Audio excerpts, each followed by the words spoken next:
Now, with the Australian economy heavily dependent on emerging Asian nations, just how well are our political leaders understanding and grasping that opportunity? I spoke with Pamela Young, author of Stepping Up, which tackles this topic, and David Olsen from King & Wood Mallesons, which is a joint venture Australian-China law firm about Australia in this Asian century. Let's talk about the Asian century, and there's been a lot of focus on us taking advantage of those developing nations in Asia. How well positioned are we, Suzanne?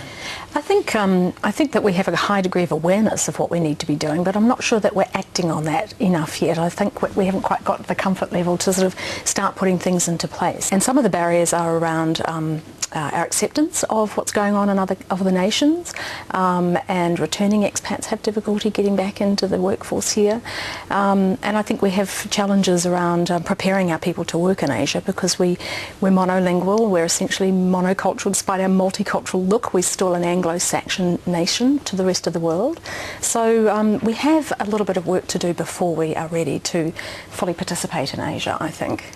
What about our political leaders? Do they completely grasp this opportunity? Well, I think if you had a scale of 1 to 10 in terms of their awareness of what the opportunities are, I think we're probably reasonably well up on that scale. I think there's a very difference in terms of the understanding and our ability to be able to execute upon strategy. So we've got a fantastic white paper on Australia in the Asian century, very aspirational, but we're not in a position, I don't think, as a nation or as businesses or as a government to be able to execute on a lot of those strategies. And why is that? For me, I think it all comes down to leadership. You know, what we've got is a mismatch between what is a very good strategic plan and the lack of leadership to be able to provide a narrative around the vision. There's no overarching strategy, no overarching vision for where we want to go as a nation. Many of the recommendations in that plan to me are tactical measures, and so they require people to follow and want to do them.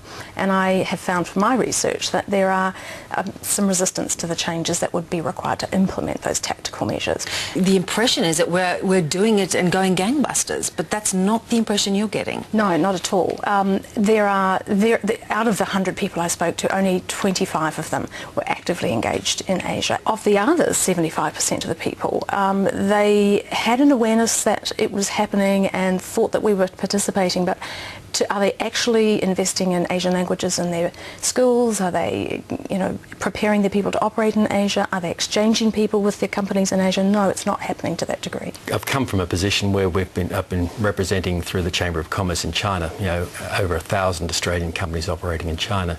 But our challenge is that we've got a very large membership base, but they're largely Australians and individuals, not necessarily Australian corporations. So what we've got is a mismatch between our ability as a nation to be able to operate and support Australian business interests abroad and the desire of many Australians to actually want to participate actively in Asia.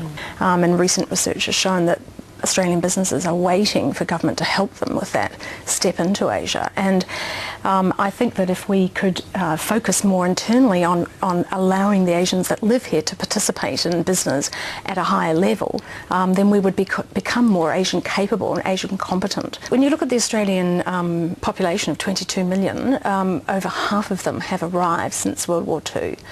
The numbers are about a quarter have been born overseas, and another quarter have a parent born overseas. So that's 50% of the Australian population are immigrants. And yet when you look at the top levels of Australian society, business and government, they're not there. It's still very Anglo-Saxon at the top. So we're not integrating to the point that we are becoming an Anglo-Asian culture. So when we go to Asia, we still haven't got the experience that we should be able to take from here.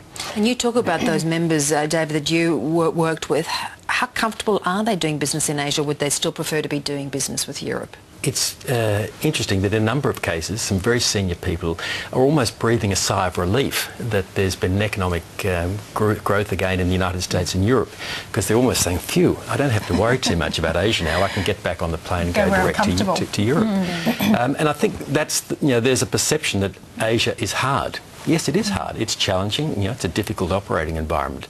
But we've got the technology, we've got the know-how, we've got the innovative ability to be able to succeed in those markets. And so when I look at it as Australia's a market within a global market.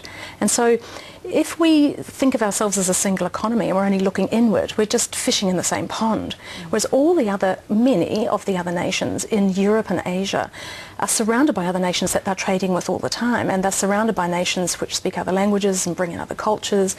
And we don't have that because we're so far away on our island that we're very comfortable in our little space down under. There's definitely a policy piece around this and a leadership piece at the national level, but there's also a business piece, and I think it does come down to business leaders actually starting to look at their businesses more seriously.